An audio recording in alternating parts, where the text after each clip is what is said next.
누가복음 10장 25절부터 37절까지의 말씀을 제가 읽어드리도록 하겠습니다. 어떤 율법 교사가 일어나 예수를 시험하여 이르되 선생님, 내가 무엇을 하여야 영생을 얻으리이까? 예수께서 이르시되 율법에 무엇이라 기록되었으면 내가 어떻게 읽느냐?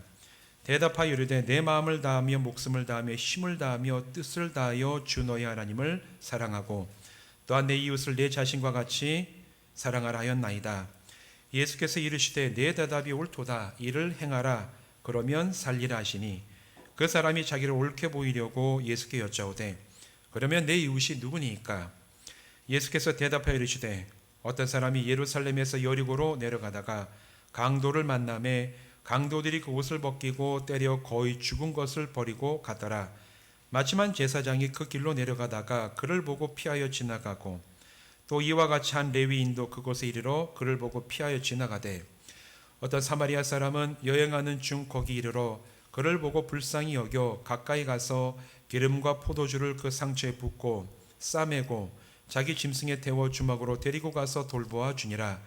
그 이튿날 그가 주막 주인에게 데나리온 2를 내어주며 이르되 이 사람을 돌보아 주라. 비용이 더 들면 내가 돌아올 때에 갚으리라 하였으니 내 생각에는 이 세 사람 중에 누가 강도 만난 자의 이웃이 되겠느냐? 이르되 자비를 베푼 자니이다. 예수께서 이르시되 가서 너도 이와 같이 하라 하시니라. 아멘. 우리 한 곳 더 보시겠습니다. 로마서 12장 15절 말씀, 신약성경 257쪽입니다.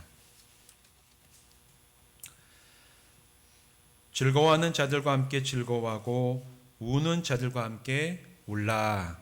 아멘. 우리 기도하고 말씀 나누도록 하겠습니다. 하나님, 이제 고정 명절도 지나가고 다시 주일을 맞이하여 우리가 이곳에 나와 예배드리게 하심을 감사를 드립니다.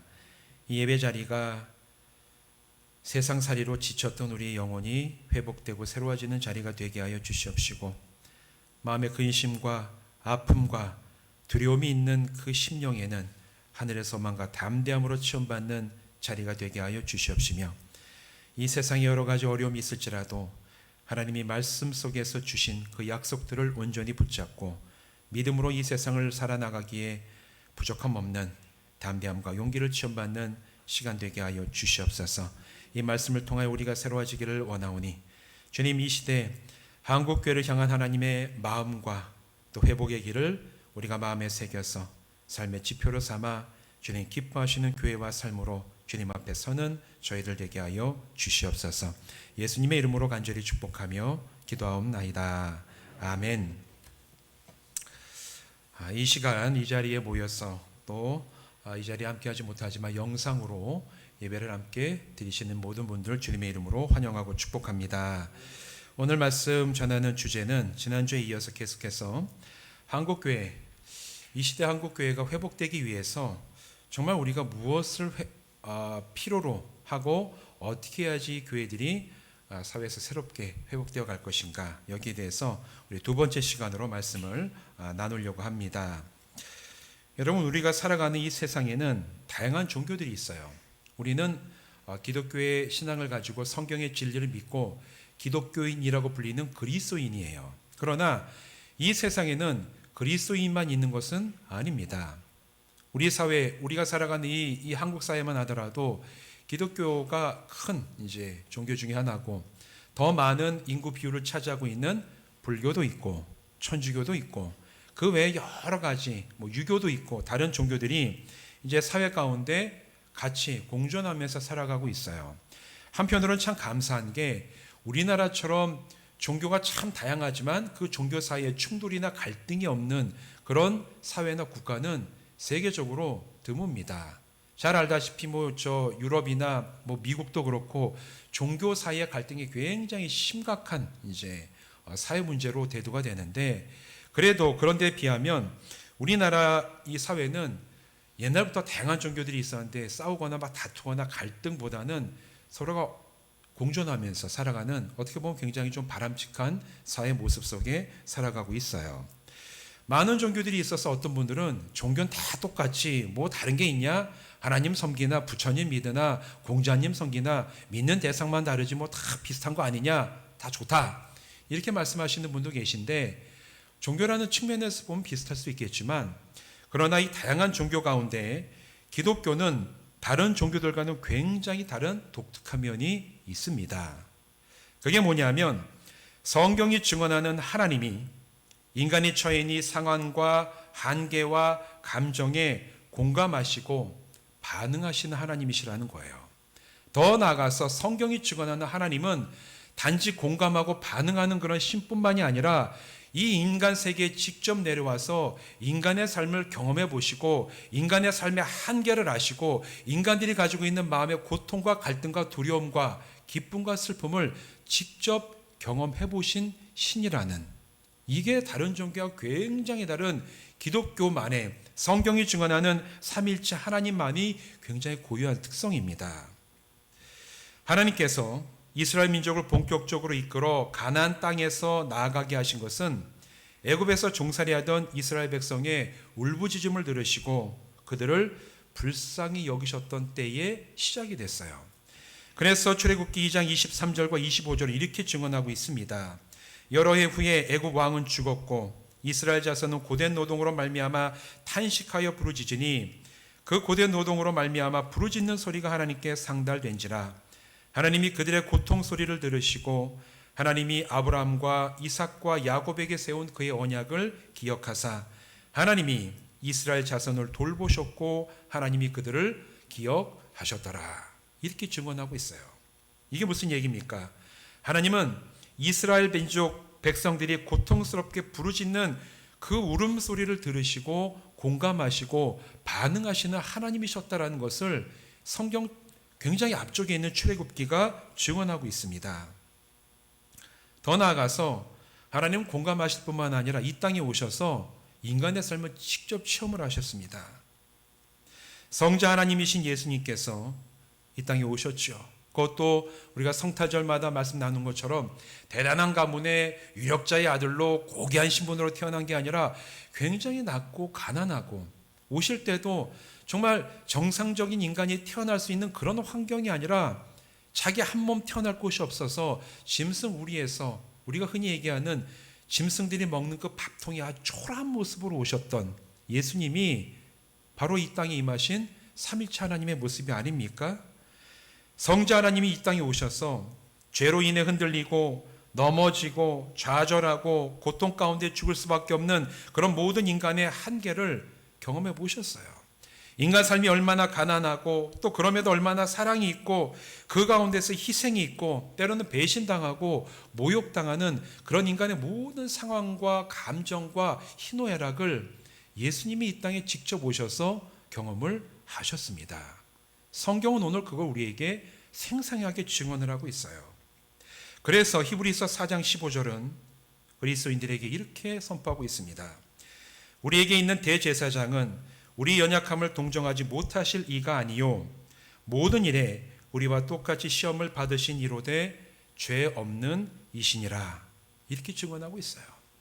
예수님이 우리를 위해서 지금도 하나님 곁에서 우리의 약함을 위해 대신 증거하고 계시는데 그 예수님이 우상처럼 목석처럼 인간이 어떤 감정을 느끼고 있는지 관심도 없고 알지도 못하고 경험해 보지도 못한 그런 존재가 아니라 이미 이 땅에 와서 그 하나님이신 예수님께서 인간의 희노애락을 다 경험해 보시고 그걸 아시기 때문에 사람들의 고통과 부르짖음과 도와달라는 간절한 요청에 직접 공감하시고 그걸 하나님께 아뢰고 계시는 대제사장이 되신다라고 히브리서는 지금 우리에게 증언을 하고 있습니다.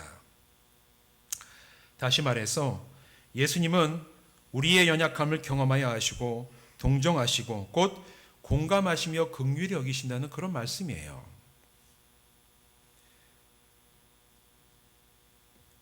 살아계셔서 나의 마음과 나의 상황과 나의 감정을 헤아리시고 공감과 긍휼함을 베푸시는 주님이 오늘 우리가 믿고 의지하고 기도를 드리는 주님이신 줄로 믿습니다. 여기에 나와서 내가 나의 마음을 내어놓고 예배 드릴 수 있는 그 이유도 여기 있는 거 아닙니까? 만일 내가 드리는 이 기도가 하나님께 드리는 내 찬송이, 내 마음의 기쁨이, 내 마음의 간절한 소원이 단지 예배당 안에서 뱅뱅 돌고 끝나는 그런 노래소리와 기도로 그쳐버린다면 여러분, 우리는 예배드릴 필요 없습니다. 내 찬송을 듣지 못하시고 내 마음을 헤아리지 못하시는 그런 하나님과 예수님 앞에 우리가 무슨 예배를 드릴 수가 있겠어요? 여기서 내가 예배드리면서 기뻐하고 때로는 슬퍼하고 주님 앞에 내가 엎드릴 수 있는 이유는 나의 모든 상황을 아시는 주님께서 그 상황에 공감하시고 우리를 불쌍히 여기시는 주님이신 줄로 믿습니다. 특별히 신약 성경 첫 4권의 복음서는 예수님의 공생에 대해서 많은 이야기를 들려주고 있죠. 복음서가 증언하는 예수님은 죽은 자를 살리셨고 많은 병자를 고치셨고 또 귀신 들린 사람을 치유하시는 놀라운 이야기들로 가득 차 있어요. 그런데 이런 기적과 치유의 이야기에서 공통적으로 발견할 수 있는 예수님의 감정적인 반응이 있습니다. 예수님이 그냥 오늘 갑자기 너 치유돼, 너 귀신 나가, 너 살아나 이렇게 하신 게 아니에요. 쭉 이야기 읽어가면 이런 기적들을 베푸시고 일으키시기 전에 예수님이 공통적으로 보이신 반응이 있어요. 그게 뭐냐면 불쌍히 보시고 긍휼하게 여기셨다. 대부분의 기적의 사건 앞에서 예수님은 그곳에 함께 있고 그곳에서 아파하고 그곳에서 귀신에 들린 사람들을 긍휼히 여기시고 불쌍히 여기셨다고 성경은 증언하고 있습니다. 누가복음 7장에서 예수님은 나인성의 한 과부가 혼자 있었던 자식이 그 외아들이 죽어가지고 애통해하며 지나가는 그 장례 행렬을 보시며 예수님이 그 마음에 불쌍히 여기셨다. 그렇게 증언하고 있습니다. 그리고 마태복음 15장을 보면 예수님을 따라서 광야를 사흘이나 다니면서 굶주린 자들이 있었는데 예수님이 그들을 보시면서 먹지 못하고 굶는 걸 보며 불쌍히 여기셨다. 이렇게 성경은 증언하고 있어요. 마태복음 20장에서는 예수님은 길가에서 자신의 안 보이는 눈을 고쳐달라고 아주 간절하고 애타게 간청하던 2명의 맹인을 보시고 불쌍히 여기셨다. 이렇게 성경은 얘기합니다. 그래서 불쌍히 여기시고 긍휼한 마음을 가지셨기 때문에 예수님은 나인성 과부의 죽은 아들을 살려내셨고 광야에서 굶주린 장정마 5,000명이 된 그 사람들을 먹이는 오병이어의 기적을 베푸셨고 길가에서 간절하게 자기의 눈을 뜨게 해달라고 간청하던 2 사람의 눈을 다시 볼 수 있도록 기적을 베푸셔서 치유를 하셨어요. 예수님은 그들의 고통과 아픔과 두려움과 망가진 삶을 마음으로 공감하고 불쌍히 여기셨습니다. 공감하고 불쌍히 여김은 그래서 이 땅에 오신 성자 하나님의 성품에 속해요. 불쌍히 여기는 것, 긍휼함을 베푸는 것, 공감하는 것은 하나님의 성품에 해당하는 것입니다. 그렇기에 동시에 이 공감과 긍휼은 기독교 신앙의 핵심입니다. 우리 신앙 가운데 공감과 긍휼함, 불쌍히 여김은 우리 신앙의 핵심 가운데 하나예요. 2000년 기독교 역사 속에서도 공감과 긍휼함이 넘칠 때 교회는 그 교회가 있는 사회와 지역에서 인정받고 부흥하는 역사를 체험을 했습니다. 그러나 공감과 긍휼함이 사라질 때는 그 반대 현상이 나타났어요. 이제 우리는 한번 생각해 봐야 됩니다. 오늘 한국교회 모습은 어떻습니까? 한국교회에 속해 있는 그리스도인들의 모습 속에 공감과 긍휼과 불쌍히 여기는 그 마음이 사라지지 않냐고 지금도 충만히 역사하고 있습니까? 지금 21세기 2021년 코로나로 인해서 정말 온 나라가 전 세계가 온 인류가 고통 가운데 있을 때 우리가 고백하고 있는 신앙을 공유하는 한국교회에 긍휼함이 있는지 공감이 있는지 배려가 있는지를 나부터 저부터 그리고 우리 교회에 속해 있는 성도님들부터 진지하게 한번 다시 살펴볼 때라고 생각을 합니다. 공감과 긍휼함을 상실할 때 기독교 신앙은 사람들로부터 거부감을 불러일으킵니다. 동의하십니까? 제가 20년 전쯤에, 지금부터 딱 20년 전이네, 20년 전쯤에 서울에서 공부하면서 호스피스 교육을 받았어요. 이제 암 말기 환자를 이제 그분들의 삶에서 좀 도와주는 사역을 한번 해보고 싶은 마음이 있어서 20년 전에 호스피스 사역을 이제 6개월 동안 쭉 봤는데 이제 기관에서 사역하는 이제 그 교육을 받으면서 이렇게 그룹별로 모아가지고 매주마다 학습하고 배우고 서로 이제 삶을 나누고 이제 이런 모임들이 있었어요. 근데 제가 속해 있는 그룹, 이제 6명 정도 그룹 가운데 같이 가까이 지냈던 수봉옥교회 권사님 한 분이 있었습니다. 그분이 호스피스 교육을 받기로 작정했던 이유는 본인이 암 말기 환자로 거의 임종 직전까지 갔다가 치유받아가지고 회복이 된 그 삶의 경험이 있어서 내가 이 사람들을 도와야 되겠다 그런 마음을 가지고 와서 이제 그 호스피스 교육을 받고 자기가 이제 기관으로 가겠다. 그래서 같이 교육을 받으시는 연세가 지긋하시던 이제 권사님이 이제 있었는데 그분과 함께 교육받다가 어느 날 대화를 나누는데 그분이 하시던 말씀이 지금까지도 기억에 잊혀지지가 않습니다. 무슨 얘기를 했냐면 자기가 어느 날 암인 걸 발견해가지고 병원에 입원해가지고 정말 막 이게 악화돼가는 상황 가운데 있을 때 이제 자기가 신앙생활하던 교회에 이게 소식이 전해져서 그 교회에 있는 성도님들이 신방을 왔다는 거예요. 위문, 문병차 신방을 왔는데 예배를 드리고 난 다음에 정말 고통이 너무 극심해서 진통제를 맞고 그러고 있는 이분을 향해서 같이 왔던 평상시에는 친구들이죠. 자기 친구들이죠. 교회에 이제 친구들인데 이 친구들이 와가지고 누워있는 자기 향해서 예배가 끝난 다음에 얘기를 하는데 믿으라고, 믿으면 낫는다고, 믿으면, 그리고 회개하라고, 회개해야지 하나님께서 고쳐주신다고, 믿으라고 막 이걸 막 얘기하는데 이분이 믿음이 좋은 권사님이에요. 그런데 갑자기 굉장히 화가 나더래요. 나는 정말 통증이 심해가지고 너무 힘들고 하루하루를 견디기가 힘든데 와서 자기 아픔에 공감해 주거나 배려해 주거나 그런 것에 대해서 묻지는 않고 회개하라고 얘기하고 다 믿으라고 얘기하고 다 부르짖으라고 나중에 막 소리 질렀대요. 나가라고, 가라고 전부 다. 그리고 나서 그분이 그때 경험해서 기독교 신앙이 이래서는 안 되겠구나. 먼저는 아파하는 사람과 함께 아파하고 그들의 정말 그 상황에 대해서 배려 없이 일방적으로 성경의 진리죠. 믿으면 하나님께서 하나님의 뜻이 계시면 고쳐주시는 거 하나님의 진리입니다. 그리고 때로는 회개해야 될 거 회개해야 돼요. 이게 진리임에도 불구하고 상대방에 대한 공감과 배려가 없이 일방적으로 전하는 그 진리나 성경 말씀은 상대방에게 공감받지 못할 가능성이 굉장히 많겠구나. 이 말씀을 저에게 같이 교육받으면서 이분이 했어요. 저에게는 제가 미처 경험하지 못했던 굉장히 이럴 수 있겠다. 충분히 제가 그걸 보고 그때 느꼈습니다. 그럴 수도 있겠다. 우리 신앙인으로 또 특히 목회자로 어떻게 목회를 하고 어떻게 사람들에게 제가 복음과 진리 가지고 접근할 것인가. 그것뿐만입니까? 여기에서는 그런 분들을 만나기 힘든데 서울에 가면 요즘엔 좀 덜하지만 한 20년, 10년 전까지만 해도 신도림역이나 서울역이나 이런 데 가면 붐빌 때 피켓 들고 지하철역이나 지하철 속에서 사람들은 사이를 막 다니면서 예수 전당 불신주 외치는 분들이 있었어요. 보셨습니까? 보셨군요. 여기서 유일하게 지금 서울에 살고 있는 박은하 청년 봤습니까 요즘에? 없는 모양입니다 요즘에는. 최근에 이제 바로 서울에서 내려왔으니까. 예전에는 그런 분들 많이 있었어요. 그래서 이게 막 민원이 엄청 들어왔습니다. 지하철 공사에. 제 같은 기독교인인 제가 봐도 참 마음이 불편해요. 출퇴근 시간에 붐비던 그 시간에 사람들은 막 피죽으면서 피켓 들고 확성기 안쪽 들고 막 사람들 귀에서 막 예수 전당 불신지옥 외치고 다니는데 그걸 보면서 그 권사님이 체험했던 거나 제가 이제 지하철에서 종종 봤던 그 광경이나 이분들이 전하는 얘기는 틀린 얘기는 아니에요. 예수를 믿어야 하나님 나라 갈 수 있습니다. 믿음이 없이는 지옥 갈 수밖에 없어요.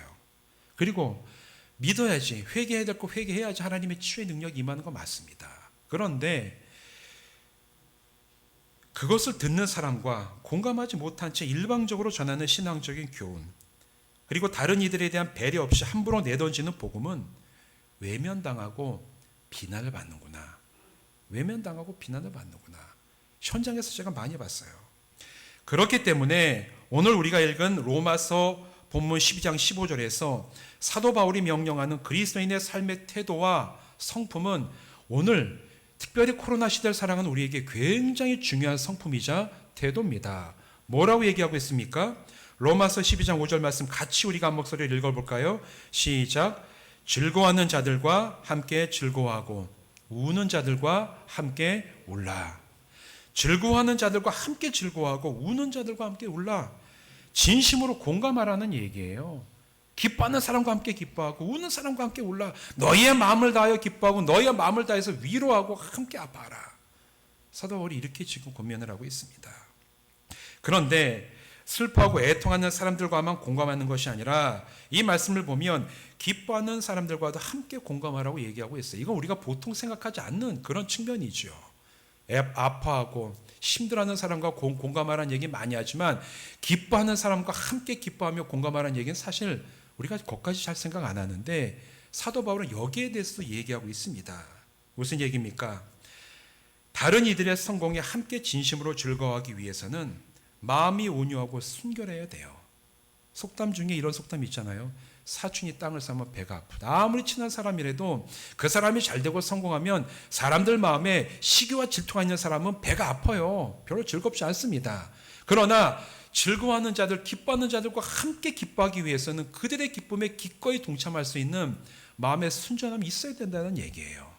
동시에 우는 자와 함께 울기 위해서는 다른 사람들의 마음과 그 사람의 상황을 배려하고 함께 아파할 수 있는 공감하는 그 능력과 마음과 성품이 그리스도인에게 있어야 된다는 얘기입니다.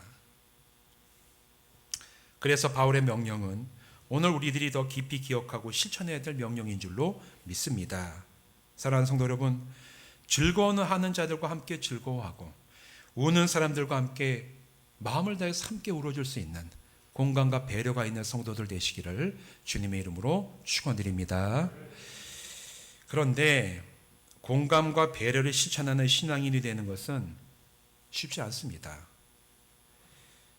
이유가 두 가지가 있는데 첫 번째는 공감과 배려가 항상 옳은 것만은 아니에요. 그렇기 때문에 공감과 배려를 분별력을 가지고 베풀고 공감하고 배려해야 될 필요가 있어요. 어떤 분이 인생의 어려움을 당해서 매일 술로 그냥 위안을 삼는 그런 분이 있다면 그 사람의 어려운 상황을 이해는 하더라도 알코올에 의존하는 그 사람의 행동과 태도에 대해서는 공감하고 배려하기 힘듭니다. 성경적인 가치와 기준에서 벗어나 악에 빠지는 것에는 공감하고 배려할 수는 없어요. 왜냐하면 그렇게 하다가는 나의 이 공감과 배려가 다른 사람으로 하여금 자칫하면 악에서 벗어나지 못하게 하는 동의가 될 수가 있기 때문에 그런 것들을 보면 우리가 분별해서 여기까지는 내가 공감할 수 있지만 여기에서부터 내가 공감과 배려를 할 수 없습니다 라는 성경적인 분별력이 성도들의 마음 가운데 있어야 됩니다. 그러기 위해서 지난주에 말씀드린 것처럼 내가 성경적인 분명한 기준을 가지고 판단을 해야 돼요. 무조건 다 공감과 배려가 필요한 게 아니라 어디까지 하나님께서 기뻐하시는 공감과 배려가 나에게 있어야 되는지를 지혜 가운데 분별하고 그것을 통해서 때로는 악한 일, 실망과 좌절에 빠진 사람들이 회복할 수 있는 그런 도움을 줘야 될 필요가 있는 거죠. 첫 번째는 이렇게 해서 공감과 배려가 항상 옳은 것만은 아니라는 사실을 알고 그 기준을 성경 가운데 우리가 온전하게 갖춰야 돼요. 이게 이제 첫 번째 공감과 배려를 실천하는 신앙인에게 위해서 필요한 것이고, 두 번째는 이제 이게 문제인데 공감과 배려를 실천하는 게 어려운 두 번째 이유는 그것을 행하는 게 내가 가지고 있는 신앙의 원칙과 충돌할 경우 과연 이것을 해야 될 것인가 말해야 될 것인가 여기에 대한 갈등이 있어서 이게 쉽지가 않습니다. 특별히 코로나 시대에 교회가 비난받는 상황이 여기에 속해요. 여러분, 우리가 작년과 올해까지도 계속 코로나가 확산됐다가 잠잠해졌다가 퍼졌다가 줄어들었다, 이게 계속 반복이 되죠. 그러다 보니까 이제 이 사람들이 단체로 모이는 것에 대해서 모임을 중지해달라는 이제 정부나 지자체 요청이 계속 옵니다. 교회도 와요. 지금도 오늘 아침 보니까 면에서 이제 공무원 두 분이 또 벌써 왔다 가셨는데, 이런 얘기들 듣고 요청을 받을 때마다 교회와 목회자들과 성도들은 고민이 들어요. 모여서 함께 예배하는 것은 기독교의 전통이죠. 그리고 모여서 예배하는 것을 통해서 우리는 위로받고 하나인 것을 느끼고 또 우리가 신앙적으로 영적으로 서로가 서로와 함께하면서 성장해가는 게 맞습니다. 이건 맞는 거예요. 성경적인 거죠. 전통적임의 예외적인 경우가 아니라면 건강한 그리스도인은 주일 예배에 참여하는 것이 신앙의 기본 원칙입니다. 그런데 오늘날처럼 감염력이 높은 질병이 창궐하면서 모이는 예배가 감염의 매개체가 될 수가 있고, 또 예배에 참여한 사람들과 그 가족들과 이웃을 위험에 처하게 할 가능성이 생겨났어요. 뭐 아예 없다 그러면 상관없지만 가능성이 생겨났습니다. 또 그리고 이로 인해서 혹시나 뭔가 사건이 발생됐을 때 건강상의 문제뿐만 아니라 그런 질병에 감염된 사람들의 사업과 직장, 학교, 이런 모든 일상이 위협받을 수 있는 가능성에 이제 교회도 예외 없이 노출이 됐죠. 이게 우리가 처해 있는 상황입니다. 그럼에도 불구하고 일부 교회와 단체들이 모이는 예배는 생명과 같은 것이라고 강조하면서 계속해서 대면 예배와 더 나아가 공동 식사를 진행을 했어요. 그러다 보니까 실제 집단 감염이 교회에서 발생을 했습니다. 사실 대부분의 집단 감염의 통계 나온 걸 보니까 마스크 쓰고 예배하는 걸 통해서는 예배 통해서 감염된 건 거의 없습니다. 문제는 밥 먹지 말라고 하는데 밥을 먹으면 문제가 돼요. 마스크를 내리고 같이 얼굴을 대면해가지고 식사한 그런 교회들이 다 감염 매개와 진원지가 됐고, 또 한 가지는 잘못된 신앙적인 태도를 가지고 있는 왜곡된 신앙을 가진 집단이나 교회, 더 나아가서 우리가 흔히 얘기하는 이단, 신천지나 지난주에 영생교 때문에 아주 또 한바탕 난리가 났는데, 이런 잘못된 신앙을 가지고 있는 사람들이 왜곡되게 예수를 믿는 것 때문에 이 사회에서 기독교 전체가 비난에 직면하는 현실 가운데 서게 됐어요. 이런 상황 속에서 교회는 과연 신앙의 기본인 예배를 진행해야 됩니까? 아니면 질병을 두려워하는 성도들이나 사회를 공감하고 배려해서 모이지 말아야 됩니까? 이게 오늘 우리가 처해 있는 공감과 배려의 딜레마입니다. 상충되는 거예요. 쉽지 않아요. 제가 여기에 대해서 고민하고 말씀을 준비하면서 이처럼 신앙 원칙과 공감과 배려가 충돌하는 경우 어떻게 해야 될까? 그러다가 오늘 누가복음 10장에 나오는 선한 사마리아인의 비유를 통해서 우리가 어느 정도는 여기에 대한 기준을 세울 수가 있겠다, 그걸 발견할 수가 있었어요. 여러분, 우리 누가복음에 나오는 사마리아인의 비유 잘 아시는 말씀이죠. 우리가 잘 알고 있는 말씀인데, 이 비유에서 보면 강도 만난 사람을 보고도 피해갔던 제사장과 레위인은 우리는 뭐 물어보고 자시고 할 것도 없이 나쁜 사람이에요. 맞죠? 저만 나쁜 사람입니까? 보통 설교에서 보면 이 예수님 비유에 나오는 제사장과 레위인은 나쁘다고 얘기해요. 좋다고 얘기하는 목회자 단 한 사람도 본 적이 없습니다, 저는. 그리고 좋다고 생각하는 그리스도인도 거의 본 적이 없어요. 전체적인 맥락도 좋게 예수님이 생각하지 않으시죠. 그냥 무조건 사마리아 비유, 제사장, 레위인 나쁘다 이렇게 그냥 결론을 내버리고 마는데, 근데 사실 제사장이나 레위인을 유대교의 종교적 기준에서 보면 나쁜 사람이 아닙니다. 그 사람들은 나쁜 사람이 아니에요. 그들은 자기들이 믿던 유대교의 종교적 기준에 굉장히 투철했던, 종교의식이 투철했던 사람들입니다. 여기 나오는 제사장과 레위인은 성전에서 제사, 요즘으로 치면 예배죠. 제사 드리는 것을 짐전을 하거나 도와주는 사람들이었어요. 그런데 제사장과 레위인은 시신을 만질 경우에는 성전에서 맡은 일을 할 수가 없고 격리됐어요, 며칠 동안. 그래서 제사장과 레위인이 여리고로 내려가는 길에서 저 멀리 보니까 누워있는 한 사람 봤는데 이 사람이 죽은 사람인지 아닌지 알 길이 없어요. 가가지고 만약에 만졌는데 살아있는 줄 알고 만졌는데 나중에 엎어보니까 죽은 사람이었다. 그럼 이 사람은 유대교 율법에 의해서 부정한 사람이 됐기 때문에 만약에 자기가 성전에서 이 제사 드리는 것을 집내야 되는 그 역할을 수행하고 있거나 레위인들 성전에서 봉사하는 일을 수행하고 있던 사람이라면 시체를 만졌으면 이 사람 한참 동안 그 일을 하지 못하고 격리돼서 따로 지내야 되는, 정결하게 될 때까지 그 지경에 이를 수밖에 없는 상황 가운데 있었던 게 레위인과 이 제사장이었습니다. 그렇게 볼 때 그들은 종교적 열심을 가진 성실한 사람들이에요. 우리가 지금 이 비유에서 전체를 알기 때문에 나쁘다고 얘기하는 것이지만 그 당시 기준으로 보면 제사장이나 레위인들은 비난받을 만한 사람들은 아니었습니다. 근데 사마리아인은 달랐죠. 지나가다가 누워있는 사람 보았을 때 뭘 느꼈냐면 불쌍함을 느꼈어요. 누워서 이 사람이 죽었는지 살았는지 알지 못하지만 저렇게 엎어져 땅에서 죽은 사람처럼 있는 사람을 보고 불쌍한 마음이 들었어요. 갔습니다. 그래서 기꺼이 그를 도왔습니다. 이 사람은 그 강도 만난 사람이 처한 상황에 치근함과 공감과 배려를 느끼고 베풀던 사람이었습니다. 그리고 예수님은 이 두 부류의 사람에 대해서 평가를 분명하게 내리시죠. 성도들이 본받고 따라야 될 사람의 모습은 사마리아 사람이다 라고 예수님은 말씀하고 계세요. 우리가 흔히 보기에는 레위인과 제사장은 나쁘다 생각하지만 이게 우리에게 주는 오늘날의 교훈은 굉장히 중요합니다. 그 사람은 유대교의 기준 봤을 때는 100% 나쁜 사람들이 아니라는 거 우리는 한 번쯤 기억해 볼 필요가 있어요. 이것뿐만이 아니죠. 복음서에서 보면 예수님이 안식일에 사람들을 살리시고 치유하신 사건이 여러 번 등장을 합니다. 예수님이 안식일에 사람을 특별히 많이 고치세요. 그리고 이런 예수님에 대해서 유대인들을 굉장히 분노하고 공격하는 그런 이야기들이 많이 나와요.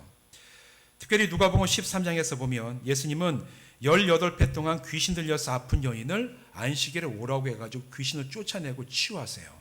그러자 안식일에 같은 회당에 모였을 때 유대인들이 벌떼같이 드러나가지고 왜 안식일에 사람을 고치는 일을 안 하냐 막 예수님을 비난하고 공격을 합니다. 그들을 향한 예수님의 대답은 굉장히 간단해요. 누가복음 13장 16절에서 이렇게 말씀을 하십니다.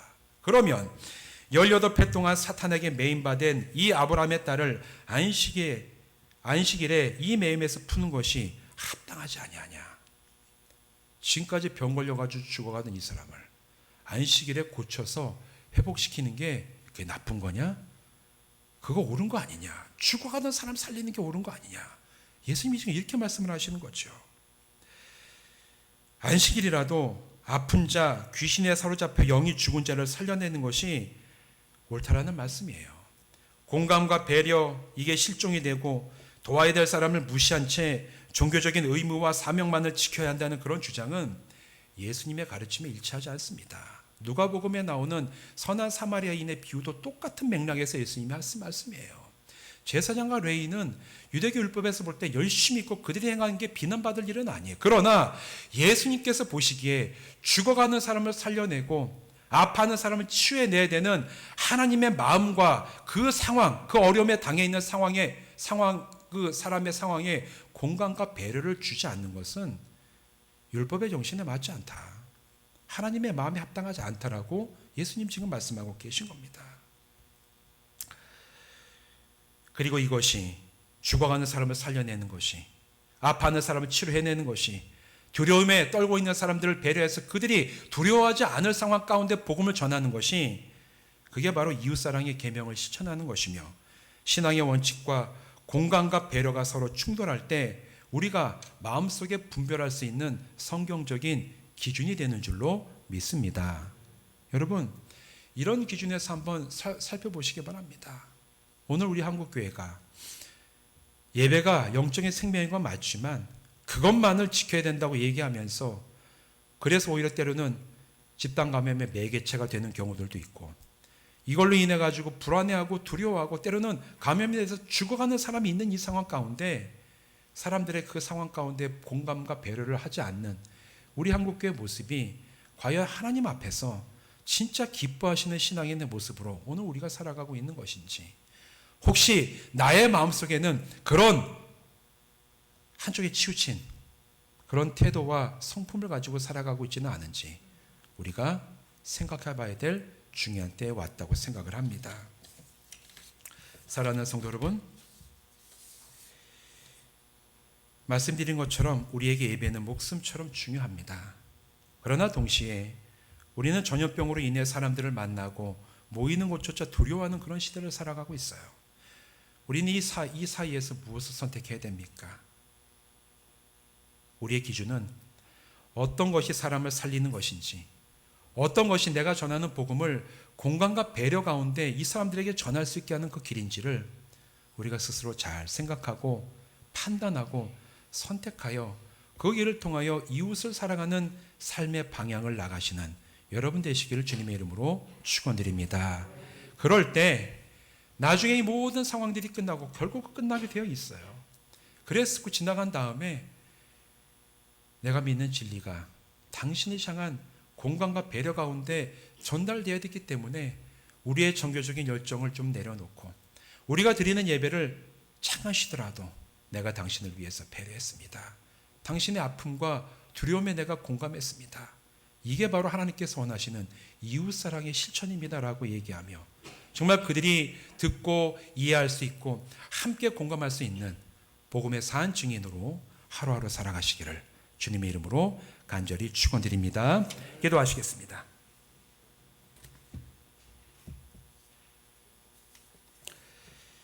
하나님, 신앙의 바른 기준이 필요한 시대를 우리가 살아가고 있습니다. 코로나 전염병으로 인해서 모이는 게 힘들고 모이는 것을 두려워하고 또 이 병으로 인해서 아프고 죽어가는 사람들이 있는 이 시대에 주님, 우리는 어떻게 우리의 영적인 믿음의 자리를 지켜나가고 동시에 이웃사랑 가운데서 공감과 배려를 실천할 수가 있겠습니까? 우리에게 지혜를 주시고 성경적인 분별력을 허락하여 주셔서 하나님께서 이 시대에 우리를 통하여 드러내기 원하시는 예수 그리스도의 성품을 따라 살아가는 저희들 되게 하여 주시되 상대방에게 공감과 배려 없이 일방적으로 전하는 진리와 복음으로 인해서 외면당하고 거부당하는 그런 상황에 이르지 않도록 우리를 주님 지혜 가운데 인도하여 주시고 한국교회를 회복시켜 주시옵소서. 이 지혜를 가지고 이 어려운 시대를 우리가 합심하여 이겨내게 하셔서 모이게 할 때는 정말 힘을 다해 주님 앞에 예배하며 주님을 뜨겁게 찬양하는 저희들 되게 하여 주시고 모이지 못하는 상황 가운데 있을 때에는 각자의 처소 가운데 임하시는 주님을 그곳에서 예배할 수 있는 영적인 열정과 지혜도 허락하여 주시옵소서. 이 모든 것을 예수님의 이름으로 간절히 축복하며 기도하옵나이다. 아멘.